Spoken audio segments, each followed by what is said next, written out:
am Farrukh Nadeem, a new tutorial with a new technique, and I hope that you have benefited a lot from the previous tutorial. Your comments and various feedback that I received through the group are very much appreciated. Thank you all. Let's get started today. Today's topic is how to create molding inside Fryer. Fryer provides us with a tool where we can directly create molding, because molding is a cross section that we have to drive along a profile or sweep it. So in Fryer, specifically we have a tool that creates molding just by using a cross section and its rail or path. If I want to give you an overview of this, look here, we have this tool available, molding tool path in, the molding tool path. We need a drive rail and a cross section. With the help of these two, we can perform this entire process. So let's get started. First of all, we need a rail or a main path in this. So suppose I draw a rectangle here. I have drawn this rectangle, and for now I haven't set any specific size for it. It's just random, maybe around 19 by 21. After doing this, viewers, you need to create a cross section. We will also create the cross section in a very simple and easy way. Later on, we can make it more detailed. I am zooming in on a particular portion. After zooming in, you have created a cross section. Suppose I have created a cross section at any point. Suppose you have created this cross section, and now I will check its height here to see how much height it has. It's coming out to 0.7. So I set it to 0.7 here. And on the other side, I set it to 2.5. When we apply this, the shape is formed accordingly. It's very easy. You took this cross section, this rectangle. Now, what do you need to do? First, you have to select the rectangle that will act as the rail, and after that, select the cross section. Then go to path. Within tool path, you need to select the molding tool path. As soon as we select the molding tool, you can see here that it has given a view. To preview the cutting view, I am turning off all its features here for now. I am not using any such feature here. We are simply working on molding. Click calculate, and after calculating, you can see that it has created some tool paths here. If you preview these tool paths, you can see here that it has created the molding using the cross section we made. Now, if I double click this and come here, you'll see we have gap above tool path. We need to adjust this. If I set it to the bottom side, the difference is because the sheet we used here is 0.75 and our cross section was 0.7. The extra 0.05 gap we had, I set it to the upside. As soon as I set it to the upside, you can see here that this is the material that will be cut. This is the extra 0.05 material. If I calculate it here, reset it and view it, viewers, you can see from here that it has cut all the way to the end. Look, it has cut all the way to the end. So this is just for full cutting. So if you reduce its cross section, but let me go back to 2D from here and select its cross section. After selecting the cross section, I set its size to 0.5. As soon as I change the size, come back to the path and simply recalculate it. After recalculating, preview it, and after resetting the preview, apply all to path. Now look, it has made the cut here, and you can see that this cut shows you its thickness from the outside. All right. Now if I come to this, you can see that 0.05 is on the side and the remaining 0.2 is saved on the downside. And if you adjust it here, you'll see that more material will be cut from the top and less from the bottom. So here you can select me, reset it and preview. Again, you can see from here that the space on the bottom side has decreased. For now, I'll just use it as it is. Here it is, and calculate, reset, preview, apply, all to path. And this is the profile that we wanted to create here. Now, how do you use this further? Look, we've already done this much work here and seen the result. Which tool was used in this? The tool we have is a slot tool, that is a ball nose tool. And you can also use a slot tool. If you want to do this a bit faster, you can select a two slot tool from here as well. After selecting it, calculate, and after calculating, do a reset, preview, and then preview all. You'll see that it will do the same job. Look, this is a simple profile which we made in the cross section. It's very simple. If it were a bit more complicated with a lot of designs in it, then it wouldn't have been possible. That's why as soon as we saw this, our main objective here is being fulfilled. But there's one thing you must definitely keep in mind here, whether we used a 2-slot tool or a single slot tool. If we have to do a lot of cutting in other words, if we are removing a lot of material in a single cut, generally there's no issue. If you use a carbide tool, no problem, you can cut it. But if you want to do roughing first, then I double click on it, and here I use the use large area clearance tool option.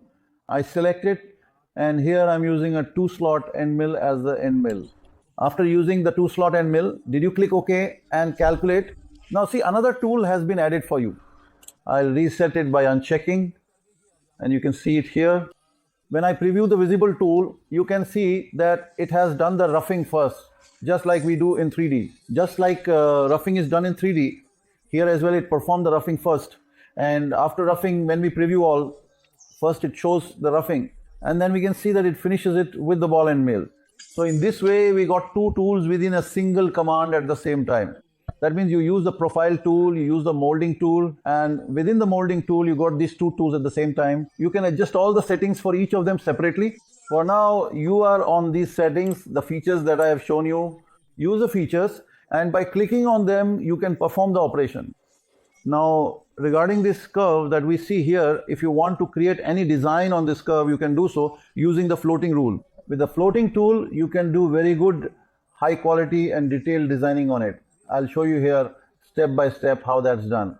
When you come into 2D mode, since the profile, we've created the size of this profile is 2.5 units. So set is half offset, meaning 1.25. That is, I'm offsetting this rectangle outward by 1.25 units. So as you can see, I've set it to 1.25. And now you can place any object on it and design on it however you like, and it will perform here accordingly, just as you would expect. This allows for a lot of flexibility and creativity in your design process. For example, here I'll simply place a circle and use the ball nose tool. Now just watch how it turns out. Here I'll place a circle like this.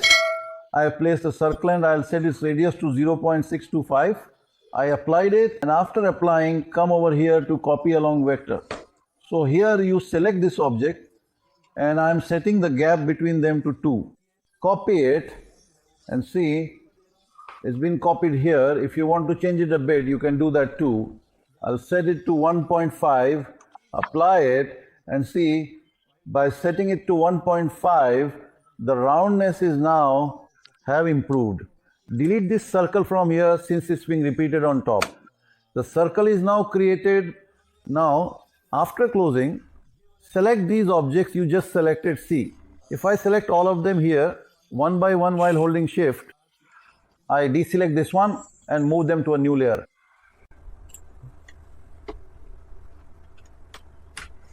I converted it into a round in the new layer, gave it any color.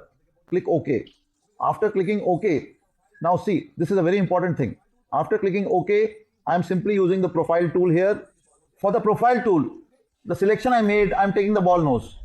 The same ball nose that we just worked with, because I am also trying to avoid changing tools again and again. So here I select this tool. Let it calculate. Now, how much depth should we give it? Because we haven't mentioned the depth yet. So here I set the depth to 0.25.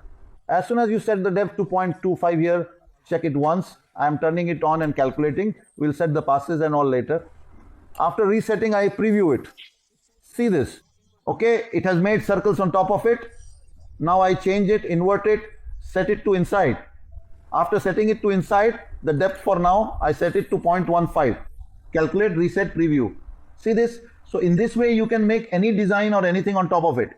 So this was a small exercise that we just performed. Now on top of this, I'll do its outer cutting. The molding tool we have also has a feature for outer cutting, but I'm not selecting it. Why? Because with its outer cutting, the entire frame will be cut out. But here we need to add tabs. So I'll close it. After closing, here in the profile toolpath, I'll go to this same profile toolpath. After going to the profile tool, I'll use an end mill. You can use any end mill, use a thread cutter if you want. See, I've used a thread end mill here. Select it and click OK. After clicking OK, now I'm setting it to outside. Look here. This is a very important point. I'm setting it to outside here. After setting it to outside, you have the option here, add tab to toolpath. Now, what will the toolpath do? All right, to go to the outer side, we need the offset of this line to be outside. So here in 2D, I'll create an offset of this line. Set it outward to 2.5C. Now the offset has appeared on the outer side. close it, and now select this line. Keep it on outside, use the thread tool, and I need to cut it at 0.75 because the sheet we have is 0.75 thick. Add tabs to it. I'll set the total number of tabs to a constant number. 8 tabs have been added. So you can see here that it's added 2 here, 2 here, 2 here, and 2 here, a total of 8 tabs. After closing, the tab size is right in front of you.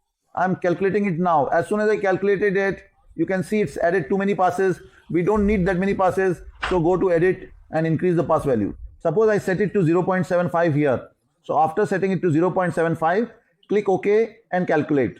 Now see, it's created the tool path with a single pass. I'll simply use the visible tool. So now you can see it's performed the operation here.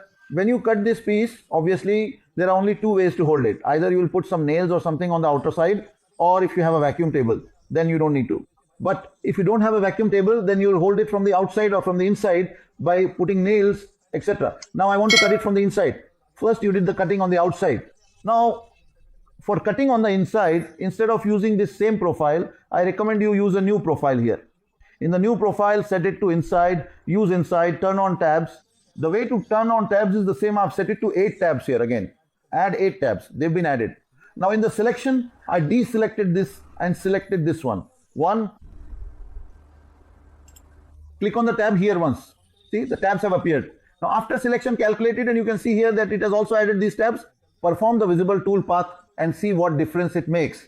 There are tabs on the outside, tabs on the inside, and the molding you just created is also included. So in this way, you have done the designing and also created the molding. After that, when you cut it here, you'll be able to easily remove this plate from the inside with a small cutter, and you can make the molding very nicely. Now keep one thing in mind here. The cross section we use for the molding, you can apply any cross section here. I added a very simple cross section so you could understand it. Now you should practice this yourself. Apply different cross sections and utilize this tool. It's a fantastic tool. I hope you'll benefit a lot from it. You can make very good frames with it. Let me be straightforward. Keep doing your routine work, but also make sure to add some product as well. So if you want to add a product, this is an excellent tool for that. In this, you can create cross sections of different profiles, and often you get some raw material that would otherwise go to waste. Start making small frames from it. For example, you can make a 2-foot frame. Whatever size you have, make frames of that size, put glass in them, and keep them for sale. When a customer comes, they'll be displayed there, and it won't cost you anything.